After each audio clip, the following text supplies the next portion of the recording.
Hi, welcome to today's episode of Conversations with Karen and Kat. I'm Karen Scott Green. And I'm Kat Hardrick. And we are joined today by Michelle Kang. Michelle, Hi, how welcome. are you, ladies? Yeah, Welcome. good. So a How little bit about lovely you Michelle. look like. You look. Thank you. Thank you. Michelle is currently the Democratic candidate, a Democratic candidate for District 99 here in Georgia.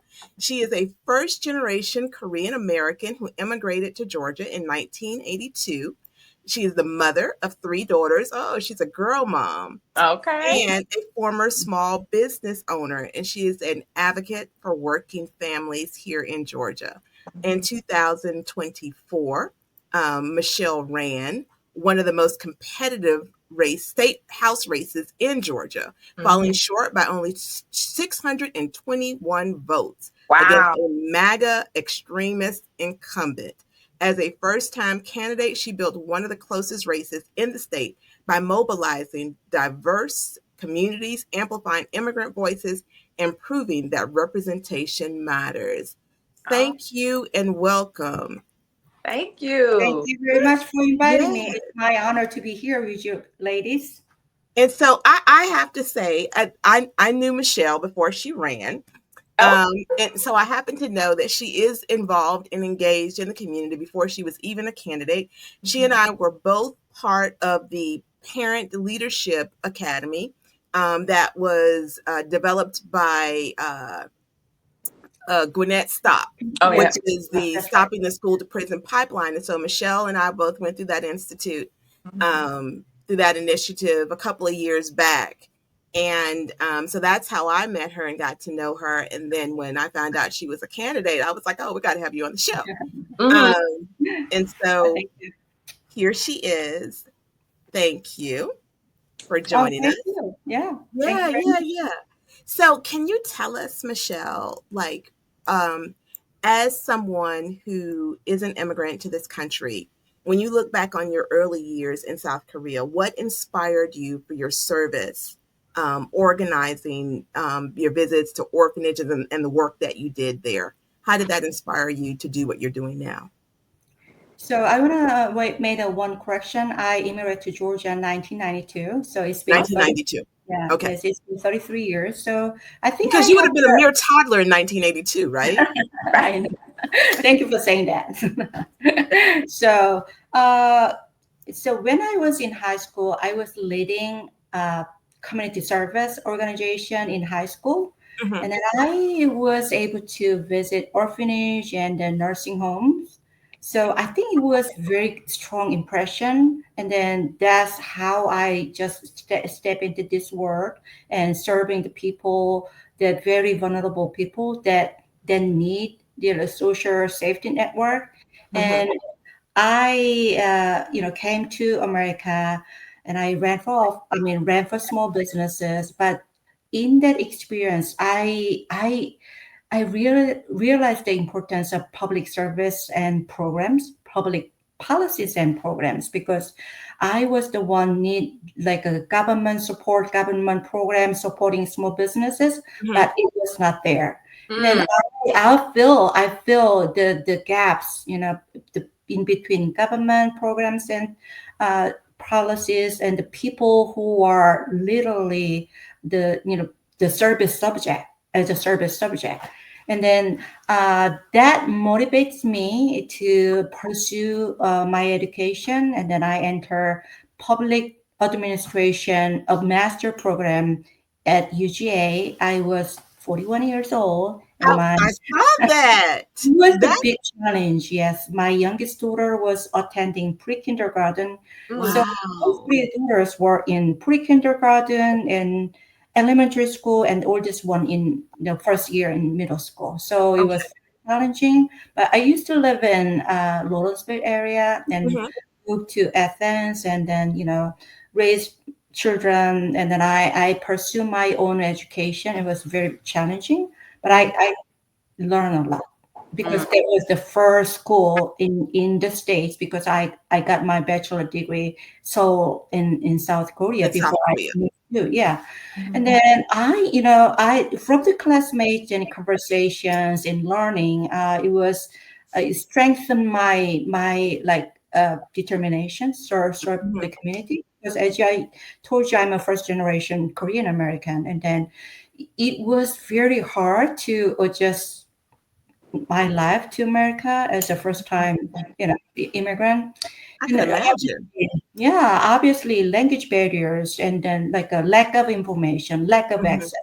And I used to be a paralegal at one of the largest law firm in Korea. Oh, wow. Okay. Yeah, but the first job I was able to find was the cashier at the dry cleaner. So, Wow. huge Once gap. you came to the States, that was That's the first job that you could right. find. Yeah, so, With all of that experience, you mean to I tell me know. So that? it was just like a lack of information, Mm, lack of access. I don't know where to start and who to Mm. ask to, where I can start. So, I mean, but I want to build some work experience, and then, it's just the job is job. So I got the job first, working at a dry cleaner. So those experience, and then I look around my people around me, and then it's just same situation like me. Okay, we had some social status, the country we came from, but Mhm. here language barriers obviously, and Mm. then no knowledge about the social system here, how it works. And then we work for like a small businesses like a mom and pop restaurants, and so it was hard. And then that experience, like, okay, this is the work that I want to do. mhm. uh, Okay. yeah, and then that's why I pursued the education. Upon graduation, I worked for Asian American Resource Center, and it was serving immigrants and people of color. And then that was the start of my career serving the community. So I have to ask, what made you do the master's in public administration? You know what? If I was thinking about making money, and Mhm. then because I was 40 years old, right? And then Mhm. it was like I feel like it was my crossroad on my course of my life. What Mhm. direction should I go? And then I could Mm. choose some other major to make that money, but I Mhm. feel like my passion is just Being in public, the public sectors. public sectors, and instead of serving people. I could go other route, but I chose intentionally because my passion lies there. And That's why, yeah. and so So, what did your work what I'm sorry, Kat. I just no, go ahead, girl. Go ahead. Go ahead. what your work at the Asian American Resource Center, how did that propel you to want to be a public servant? Actually, so I was a case manager for hot housing. Mm. And because as a center manager, I was scheduling and then helping ESL teachers Okay. for people like especially for immigrant people who Mhm. came as a the little English proficiency, English Mhm. speaking Okay. proficiency. Then I saw in my field, I saw the people struggling because we bring something on the table, cultural diversity. And then because we are working on the small businesses, which is the backbone of our economy, especially local economy. Yes.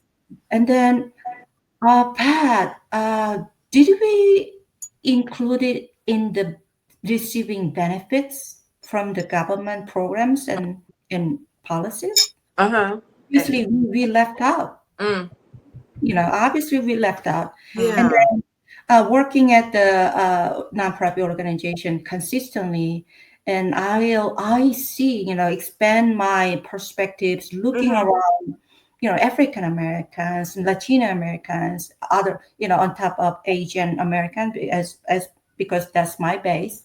And mm, then I saw the struggles, because we are marginalized, and people of color is not, is I felt like it's we left out. And mm. then, yeah, From I, the information and the resources and being and having the knowledge that those resources are available Mm. to mhm, folks. And I can only imagine that having that language barrier Mhm. mhm, um coming from another country and trying to navigate resources would have to be, I would only imagine that it would be overwhelming. Yes, and frightening. Yeah, Especially if you don't have yeah, anybody trying to some degree, yeah, this is very frightening. to. So, it was 1992. It's Mhm. very different from now, right? Mhm. So nobody talking about the language equity or language access. So it's all English only. So Mhm. Yeah. any material, Oh, right? Any materials, any like a government like flyer, whatever. It's just everything English. was in English. Right, yeah. Then, we push the language access and language equity, especially in Gwinnett County. Let's say like late 2000, about around the pandemic Mm. Hmm. period, like Okay. 2020, that Hmm. area we push the language equity and language access very hard. So Gwinnett County now is providing language options. And if you go to Gwinnett County government, there's like a drop down for language Yeah, you can choose from. But Mm. before that, everything was just only English, English only. right? English only. So how long have Yeah. you been in Gwinnett? So I used to live in Lawrenceville, and then I Okay. moved to Athens and came back, and I live in Swanee right now, and Hmm. the center of I would like to stay. So I live close to the city of Swanee. Okay. So what district? I'm gonna jump in here. Look and Go say one ahead. word. Look. Oh yeah, I'm thank sorry. you for asking that. No, I So love it. yeah, District 99, which encompassing Swanee. And then Dulles Highway 120 is my southern border. And then Mm. goes Sugar Hill, there's the W West Price and Level Creek is my northern border. And then it covers 109 and 111, some part of 111 exit. Actually, there's a 85 exit 111. Before the 111 exit is towards the Swanee is District 99 as well. So on with your platform and with the district that you're representing, what are some initiatives that your constituents are very interested in that you need to champion to make sure that they're represented in House District 99? Sure. So I think the district, we have a very strong public education here. North Carolina High School and Peachtree High School is included in the District 99. So people move here for the strong public schools. And then strong public schools is the one thing that as a mother of three children as well. And then we are very concerning about the public education. And let's say uh, I'm very passionate about the special education, and then 20% of the population have that need, special education. I Hmm. was a substitute teacher for the Gwinnett County Public Schools. I was in the class, and then it was very challenging. And then it was, there's a, there's a, let's say, a teacher, and then there's a like a two or three aides to support teacher in the classroom. Yeah, the parapros. Yeah. I was a substitute teacher, to support the teacher as well. But it's just a lot of things going on in a classroom. There's Mhm. a children with a special need. They were sitting a little bit like separately from the classmates, having another person taking care of them because Mhm. they're the pace of the learning is a little bit different, because obviously as a special needs children over there, even in the same class, it's not, Hmm.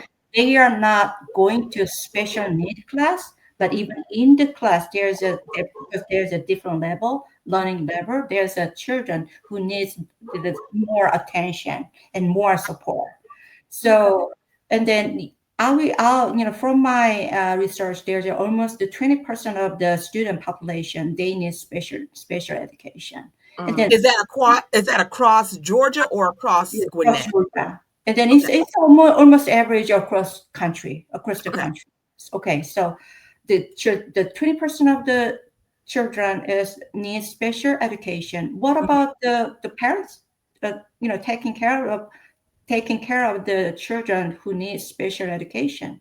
They Mhm. are should be included in the population we need to serve. And then Okay. obviously, we've been talking about mental health since pandemic, Hmm. because our children went through different different like experience after the pandemic. And Karen, you and I, talking about this when we have the, parent Mhm. like academy. So I see we need more support for children because we need to give every children the opportunity to succeed. I Nobody left out. I like that you touched on what I hear wraparound services for parents. While we Mhm. have services for our young people, which they definitely need, but the family that surrounds that young person needs support as well. Do you have a strategy in place, or is this something that you're working on down the pipeline to align yourself with organizations, nonprofits, and so forth that already offer those services for families? So right now, I'm having a lot of meeting with the organization to support the children who need special education. I visited. There's a special education center in Gwinnett, and Mhm. then there's a group who are supporting special education. Let's say like a Down syndromes and student, but they are very active community members. They are just different, but but their talents and their passion for life is just like ours. So I Excellent. think we need to give them some opportunity like equitably. That's why I'm doing for it. And then because I'm running for State House District 99, that means I want to be a lawmaker. Mm-hmm. Lawmaker can make the law and introduce the law to support the people, student and children who need special education. We can, as a whole, like a Democratic Party, we can Yeah. introduce the law, we can pass the law, and then we can get the money from the government funding to support. Literally, we can support the teachers who are supporting special education children and students, and Mhm. support the center who are working for the special education children. There, because we need money. It's all about Yeah. money, right? Absolutely. And Money Miss, flows. Where absolutely. money goes, that means the government's is administration is literally serving the people Mhm. who needs the service most. So That's we are fighting for budget as a lawmaker by reintroducing bill, and then walk across the aisle. Obviously, to pass the Mhm. bill, we have to walk. I think we might be past the phase of working across the Right, right, aisle, but right. I know we have a lot of work to do, but when you have intention and passion, and then as a whole, democratic legislators, and I want to be included next yeah. time, and then we can introduce bill, pass the bill, and get the money from the government, and we can use that budget to implement the the public idea. program. And so it Public, begs the question, are yeah. there any special concerns that House District 99, as you're meeting your potential Right. Okay. constituents, you're meeting your neighbors, are there any concerns that are specific to House District 99 that you'd like to bring to Atlanta under the Gold Dome? Yes, I think housing stability is another Mhm. problem. Right now across Georgia and even across the country, housing transportation is two main thing. So housing stability. Let's talking about our children. Like my three daughters are in their 20s, and then where they can find the housing. You know Mm, where they can find the housing, because yeah, after pandemic, let's say Swanee, for example, the Swanee area, housing prices raised is just the bottom is 50%. So wow. compared to 2020, right before the pandemic, the house price is right now is 50% higher, more Higher. expensive. Yes. And then our children in like Gen Z children, and then Hmm. they coming back to parents.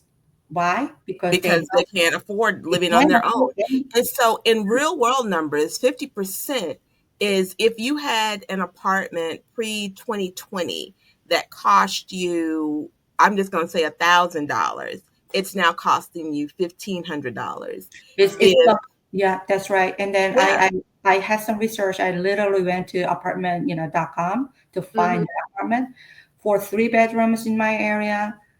For family is 2,500. yeah, That's way higher than mortgage, right? yes, Mortgage That's to rent. to that's rent. the rent, the monthly rent, for I mean there's a difference between like a little lower, like a cheaper apartment, or like a little luxurious apartment. I would like this. I mean, I would say, but average like four three bedroom for a family, like a like daughter and son and parents, and three bedroom we need it, and Yeah, then it's way, I mean, easily go to 1,000. absolutely. So if somebody was paying 2,000 before the pandemic, they're now paying 3,000 because that's Yeah, 50% right, more. right, right. And then So the even single, single bedroom, you yeah. know, for our children, if they want to have their own spaces, Hmm. one bedroom is going to easily 1,000, and average is 1,500. So So housing affordability yeah, is a yeah, and topic that I'm you'd like to very, yeah, champion. yeah. I'm very worrying about our next generation, especially like lower millennials and Gen Z, because the housing is our human. It's about human dignity, having a Mm, safe space to live in and then raise family, and mhm, then housing is one of my priorities. And let's say even I mean, from my district, almost a 30% are living in a rental homes, like a rental mm, home or okay. apartment complex, right? And then they have to discern. I mean, after they pay their rent, it's nothing much left to pay for, after utilities and then apartment rents, and then they are struggling putting the food on the table, Yeah. because let's say, the grocery cost is getting higher and higher. Let's say, for the same item, I used to spend $100. Now I Yeah. have to spend 150, and Yep. then we are struggling because we have our income not raised that much, and Right. then If at right, all. right. Right. So our life is getting harder and harder because And Kat, you got a question? well, I was gonna say, God forbid you have an episode because you can't. And I didn't want to interrupt you, Michelle. But you have a episode, dude. You can't make it. If you barely holding on, paying rent, utilities, and food. If you have a hiccup in something, whether the car may Some come sort of an emergency. right, and then that takes me to the my next question. With your I see on your platform you want to talk about universal child care, because most people, they work. If you barely making ends meet, the average person may have two jobs just to hmm make ends meet. But then if they have children, can you hmm speak to your plan about helping families in need yeah. of Sure. So I want to talk about the universal childcare.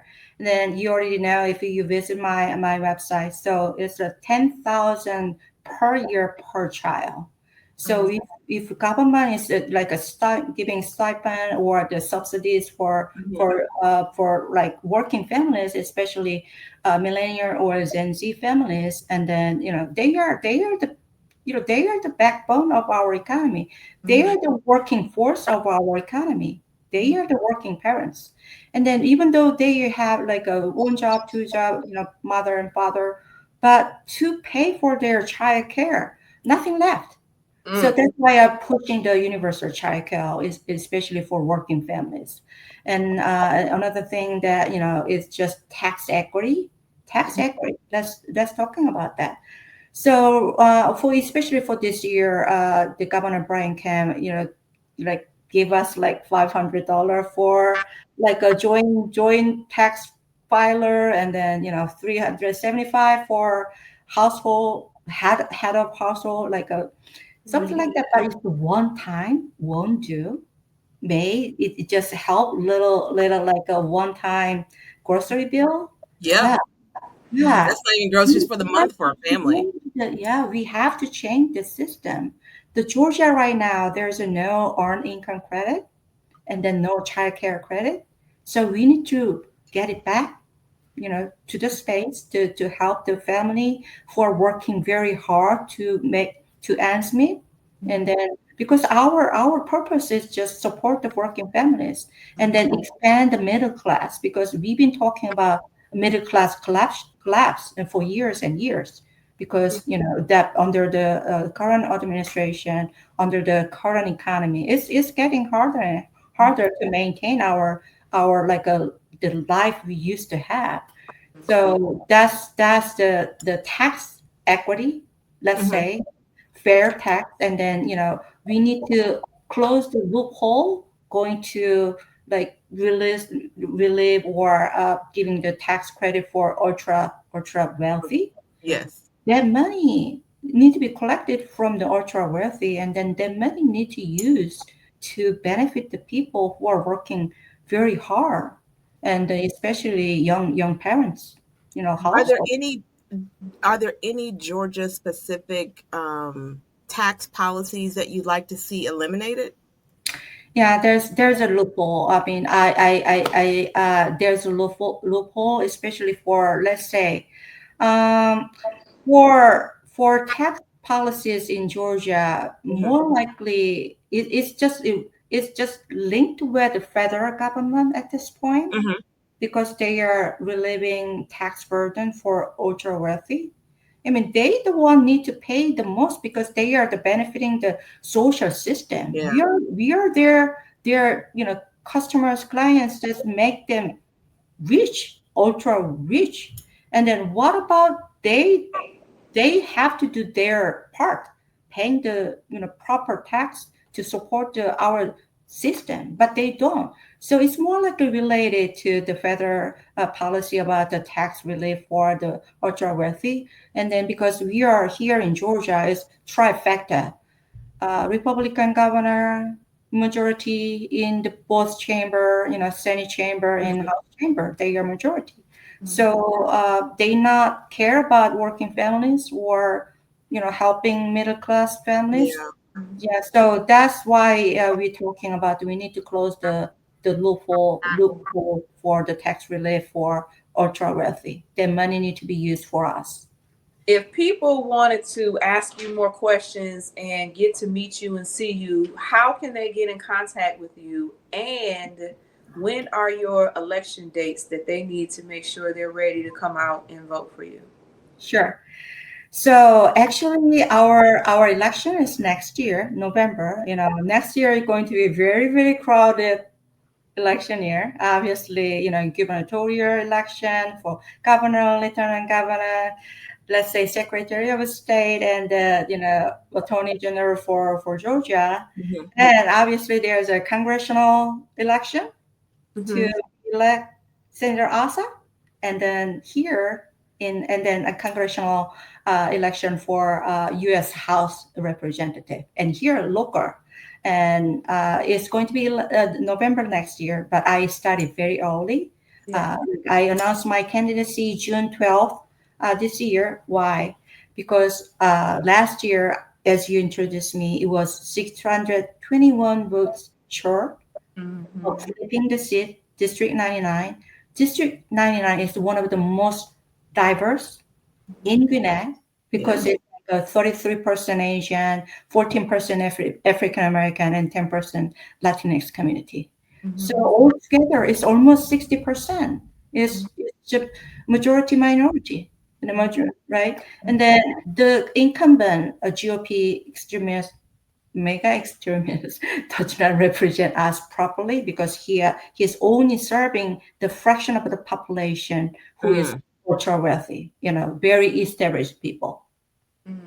He's not. How do you plan, what's your strategy for bridging the gaps between those communities to get them to come out and vote and to see to sh- to show them that their interests actually do align? That's right. I think but we are on the same page right now because of the financial skills because everybody feel it, and then Mhm. I think we have we have some let's say like having some like a pain or trouble right now. I think it connects us more closely than before, and then my job is to connect us as a future representative. And then you see that I creating the spaces and the opportunity get people get together that we can talk to each other. That's my job as a community organizer. And so my job is to reaching out to community more frequently than last year.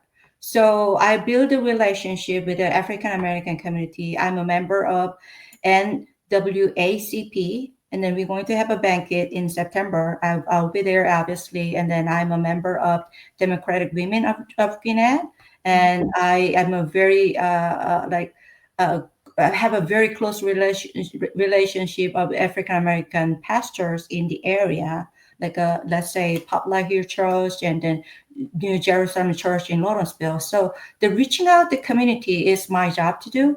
And then I learned that I learned that hair salon, barbershop, and then even nail salon, and then I can literally meet the community members. It is just is they are there, and then I can hear from them. And then that's the new thing that I want to do this year, to reaching out to the community more Meet frequently. people where they are. Right. Yeah, that's right. I go where you are, right? I don't ask people to come to me. I go where you are, right? That's what I'm doing, and I did last year as well. And then the building the coalition between Asian American, African American, and like Latino American is my job to do. And then I was a bridge builder between communities, and then if I can share my experience, you remember the Atlanta spy shootings, Yes. 2021 March 16. I Mhm. was the one, co-found Atlanta Korean American Committee Against Asian Hate. So I've been a voice of that, like racial, like discriminations and everything. And then I build a connection with the African American, Asian American, and Latino American with the religious leaders. Okay. So I'll keep doing what I've been doing, and to connect us. And then because we have to make a one voice, being a stronger, and then we are making a coalition, and then making alliance between communities.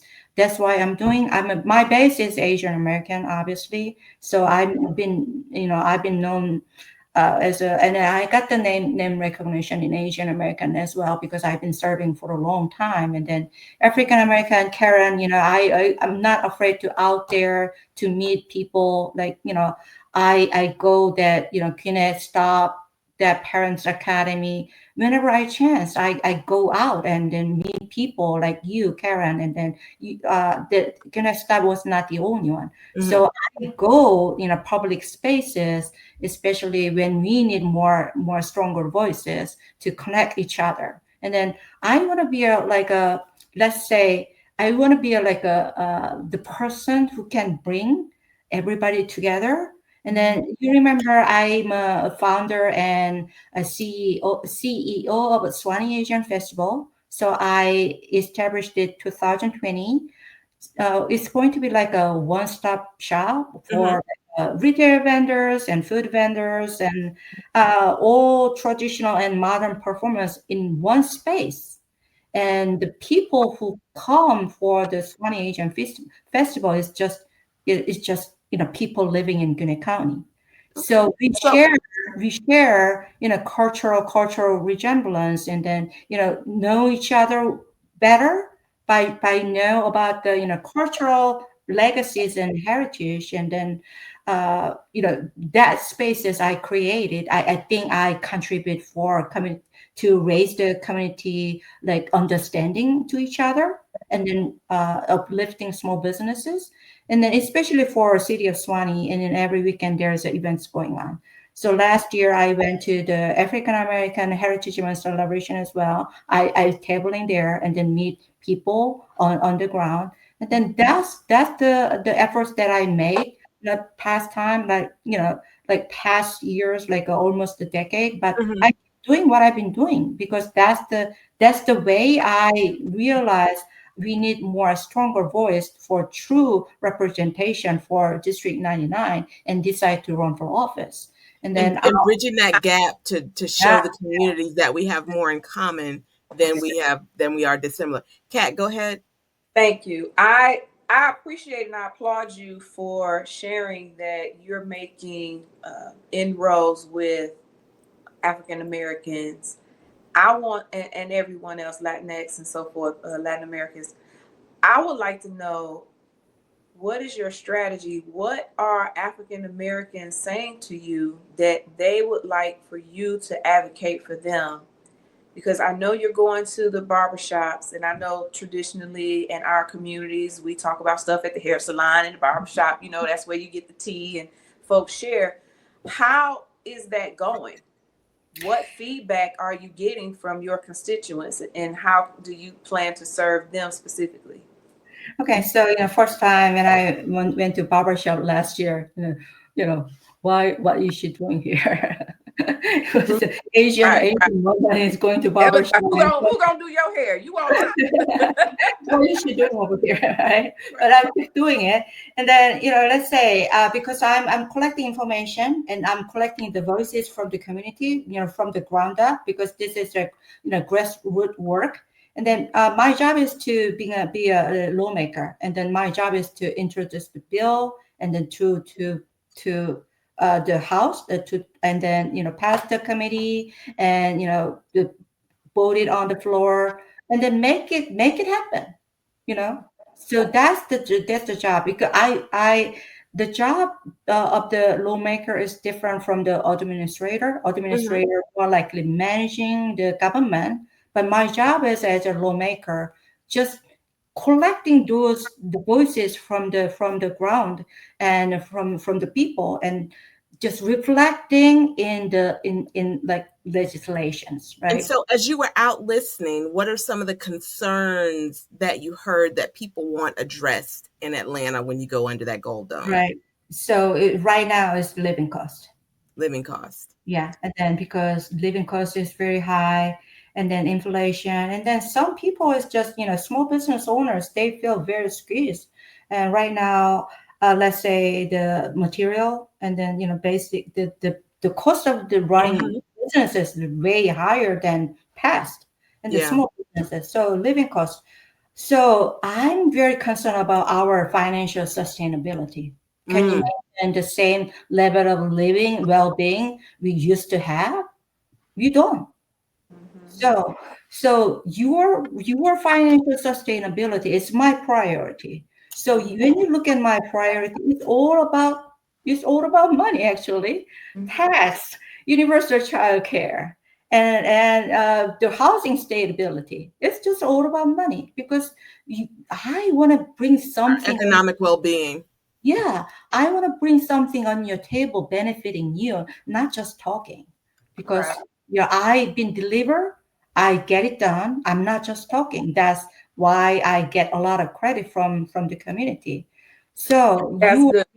I'm sorry to cut you off. Everybody want to thrive, and with yeah, with the that's price that you because said about people paying rent, nobody wants to sit up here and try to make a decision between rent, food, that's right. medication. So that's good that you're doing that, and thank you for trying and your effort in making inroads in spaces where it might be uncomfortable, but that's what we're supposed to do, to be stretched. So I'm sure walking into barber shops and places that you normally won't is uncomfortable, but at least you are making the effort. And I applaud you for doing that. And thank you for doing that, because that's the only way our voices are going to get to the table, is if you make the effort to be seen and known and listen to what your constituents have to say. So thank you for that.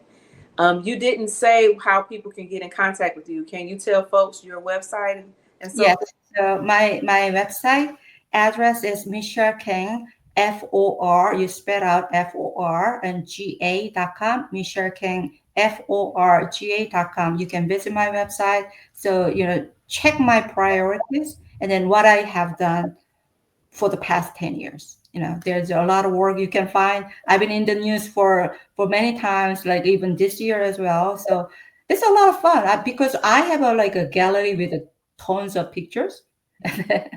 Maybe you are in the picture. Yeah. Yeah. So, and we would be remiss if we did not say again, you could reach Michelle also via email at Michelle, Michelle, at Michelle Kang, FORGA.com. That's Michelle at Michelle Kang for GA.com. And her website is Michelle Kang, FORGA.com.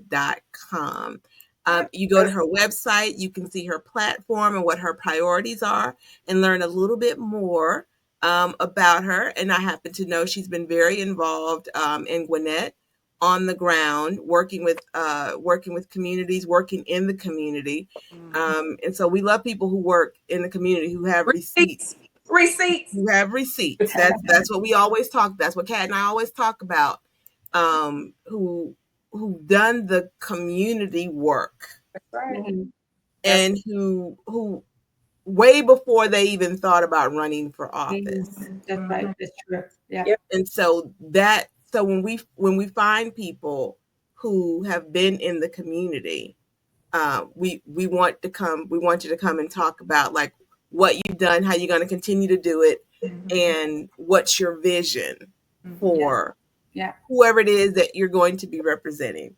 And so we thank you for taking the time to do that with us today. Kat, did you have any parting comments? Yeah, we got that last question. Out here in these streets, you've been out here for over 10 years doing this work, and you're fighting for the people, alongside the people. How do you protect your mental health in doing this selfless work? I have a switch in my brain. So when I need to take break, I just turn off my switch and then indulge with the Korean drama. That's my best time. Yeah, it's not every weekend, but a weekend is more busier because I have a lot of events and meetings that I must go and I want to participate in. But if I really need, take up time, then I turn off my switch in my brain. Okay, let's take some break, and then to maintain my mental health, to take care of myself. Yeah.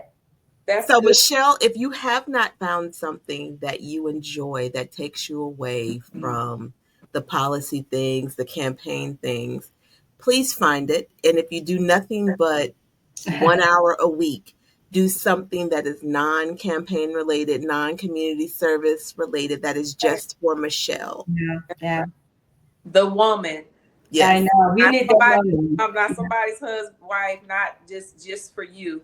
Because we promote mental health. We talk about it. We want to shatter the shame.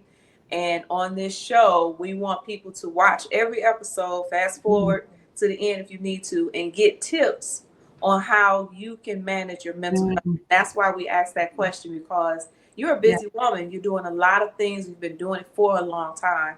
And we want to share tips and tools on how the rest of the world can learn from each and every one of us. So when we are vulnerable and we share our own stories, we liberate and we empower other people to do the same. So thank you for sharing that. And Queen, thank you for chiming in and letting her give us some more tips so she could take care of herself. Talk about turn out. That's good, but we want you to turn out right. Yeah. You got to do something that's for you, just for you. If it's, going to get your nails done, going to get your feet done, or reading a smutty novel or something. Something that's just for Michelle. That's right. Oh, you ladies, Kat and Karen, we've been in the same space, and Kat, you went for office as well. How busy, candidate can be. You know that because you already experienced, right? And thank you for the advice. Sometimes I need to be myself, Michelle Kang, not candidate running for office, just natural person, and taking myself. I want to have like a quality time with my children, my daughters as well, having lunch and dinner together, talking about family stuff, and that's another the time that I want to spend with. So that's really good. Karen always says you give from your saucer and not your cup. Everyone else needs to get your overflow, not your main. They need to get your overflow. That's right. And do you have any events coming up, Michelle, that you want to tell us about? So we are organizing like a small business seminar. Oh, Small business seminar because that's my priority, yeah. supporting small businesses. Where is that? So actually, we had the first one in was August 12th, where I started with the Korean Americans because that's my base, and then I want to expand that with every people. I mean, every small business owners in the area. So it's Yes. going to be either in September, and then we want to have the seminar with the UGA Small Business Development Center. Oh, that's Okay. They amazing. Here resources. in Lawrenceville, the one in Lawrenceville? Several. There's a UGA campus in Gwinnett. Yes. Yeah, Lawrenceville, that's right. And then they have a small business development center. People don't know Yes. about it. Yes. So Yeah.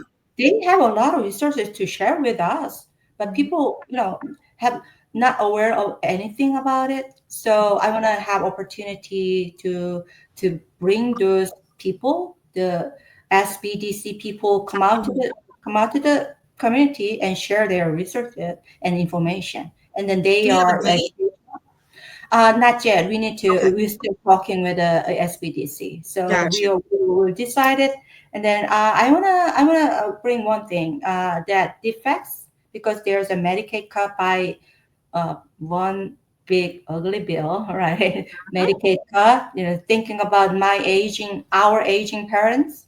You know, that's the Medicaid is their lifeline. If we cut, they cut. If not we, they cut. It's just really impact negatively on our senior Yeah. population, our parents actually. Mhm. So I'm wanna have some like a roundtable discussion with Hmm. the defense people and then relay our concerns about Medicaid cut. Obviously, Medicaid is funded by almost 90% from federal government. If they Yeah. cut, Mhm. right, When you have that conversation, please invite us because I would love to. yeah, yeah, I of would course. love to. I would love to be able to for us to put that on our social media for people to come. And Mm-hmm. because I was just in church on Sunday, Mhm. and Mm-hmm. one of my church members during Sunday school was talking about the fact that her one of her Medicaid coverages is going to be cut, and it's the part that covers Mm-hmm. her Mm-hmm. medication. I think it's Part B. Mhm. Right. Um, so and she's on insulin, Mm. Oh, and so oh she's not no. going to have that coverage for her Oh insulin. no. When you're able to talk to the lives that are impacted by the decisions that legislative administrations make, it just blows your mind, and it brings it home as to why these things are so very Yep. important. So I literally had a conversation with my girlfriend in Chicago, who Mm-hmm. I said I wanted her on our show because Mm-hmm. she studied so much because she had to advocate for her aging parents Hmm. Right. who are unable to advocate for themselves. I mean, Mm-hmm. they still have flip phones, right? Mm-hmm. And Of so course. Yeah. her Good. help them navigate through that space while they're managing their health and their Yeah. Mm-hmm. health is declining. So I wanted her to be on the show so she can, talk Mm-hmm. about her experience Oh, and we Mm-hmm. definitely have to have that conversation. Definitely. yes, Yeah. yes. Definitely That's have to I'm have that it's conversation. very, very urgent matter because it's going to kick in next year. Yes. yes. So, Yeah. I'm glad well, you're for this particular for this church member, Mm-hmm. she's going to lose that coverage Mm-hmm. at now, the end of September. girl. Oh Stop, no. It's Yes. next stop. month. It's next month. Yes. She loses it September 30th. Oh no. That's Yeah. that's, that's So that's You horrible. know how much insulin costs? yes, I do because when my mother was on insulin. So yeah, Mm. I do. And Mm. at one point, one of her insulins was more than her Social Security check. And then we Mm. were able to get her we were able because I think she didn't have Part B because something with my dad's retirement, and we Mm-hmm. ended up having to like wait until open enrollment to get her on the B, and Mm-hmm. then it covered her insulin. But she was spending more. She was spending more for her insulin at one point than she was getting in her I retirement check. know. I know. So thank God my father had, Mm-hmm. and it wasn't she didn't get retirement, she got a Social Security. Thank God my father had retirement and Social Security Mm-hmm. and deferred comp. Yeah. So That's that was their income, and they weren't dependent upon her Social Security to that's live right. off of. Yeah, yeah. Do Because you think we're missing empathy when we write legislation? oh, So there's people have no empathy. thank you. I We was are just very about to say that. empathetic, right? We are very, very empathetic, hearing from the very painful stories from our neighbors or from our peers and our friends. But there's a people not empathetic at all. They see people as number. Until it hits them, until it hits them, That's until it right. impacts their children, until it That's impacts right. them, their That's loved right. ones, their neighbors, That's right. right? Just So like Dick Cheney didn't care about gay marriage until his daughter came out. Mm. yeah, tell me about it. So right now, stay looking at the people as a number, not as a person, as a human being. Yes. Let's yeah, because let's see the like a CDC, the fights, for the CDC, like the serious cut. They fire people like a fire, but Mm-hmm. they are breadwinner of the family. And not only Without that, those cuts have real world implications Yeah. because the CDC oversees like the vaccine research. They oversee like so much research. So when you cut these people, the research stops, the policy making stops, all of Gatekeepers, the gatekeepers are gone it. to the human safety. Yeah. It's our safety, and it's just the bottom line. When you cut scientists, what are you doing? Oh, I I know. mean, seriously, what are you doing? So They are ruining that's the a lot. country. They are ruining the country and our future. Yeah, that's why Yeah. This is another show in and of itself, to be honest. Because Right. I know. yeah, We because that's a definitely gonna have conversation. to have you come back after your Yeah. election because Yeah, instead of saying yeah, of candidate, course. saying And something else, right? yeah, of course. I would definitely would follow up with you two ladies, and then about that defects roundtable discussion, Yeah. small business support for with a seminar to share the resources. And then I want people, people come and then participate, ask questions, and then to speak up their concerns. Right, So that's my job to do. Get definitely let involved. us know about the small business symposium because Kat works with a chamber of commerce Oh yeah, yeah, here yeah. locally, Okay, and so that could be some valuable information for her to put out to her network. And that's Absolutely. good. then we've got to be in at least like letting people know about the information so that you can come and hear the Yeah, yeah. stories That's about right. how people are impacted by Wow. that You know, ugly big I, deal. Yeah. I know Kat's phone number. I know Karen your phone number. Yeah. I can follow with you and then get your help to promote the event and bring you Absolutely. over there. Yeah. Absolutely. Would Yeah. love to. Yeah, we Okay. want to give people information because knowledge is power, and we have an audience that are critical thinkers and they know how to think and ask those questions with the information that we give them. So, thank you so very much. I Yes. appreciate you. Yes. And as always, we want to thank you, the listeners, for joining us on this episode of Conversations with Karen and Kat. Well, we are impacting the world one conversation at a time.